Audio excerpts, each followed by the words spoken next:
So this guy says, mayday, mayday, mayday, which he should. And then he says, we got a flap malfunction. And he says a flap control malfunction. I'll explain the difference between a control malfunction and some of the others that you could get. But let's follow and see how they handle this from this point. We just need to run a quick checklist. If you can just give us sectors in the area, and we'll go from there. All right. Always a checklist to run. Are you able to climb to 6,000? Yeah, he says yes. Maintain 6,000, fighting 200. Okay, so they're getting him turned out over the water now, 1178. up to 6,000 feet. So while they're running their checklist, let me stop here for a second and talk about the potential different issues that could take place with a flap malfunction. Now, on this channel, we've covered a whole lot of engine failures. We've covered landing gear problems. I mean, you name it, smoke in the cabin, all sorts of issues.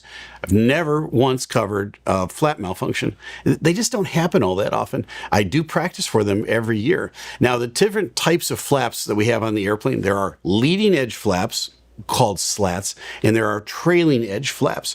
And those are the ones that we normally think of as flaps, the ones that come off the back. When you're sitting looking out the window and you're just about to land and you hear the motor start to run, you hear a little ring like that, and all of a sudden the flaps start to come out the back. Why do we need the flaps? We need the flaps to create more lift on the wing. So we're changing, in fact, the shape of the wing. We're making it larger, and we're making it larger in the back. Now, what you missed just prior to those coming out was that most larger airplanes, and I'm saying, 757, 767, Airbus, any sort of large passenger airplane, they're going to have a leading edge flap that comes out as well. So that's just a slat that comes out in the front, right? It's all one piece along the leading edge of the wing. That starts the process. That's flaps 1, right? That's the 1 degree of flaps.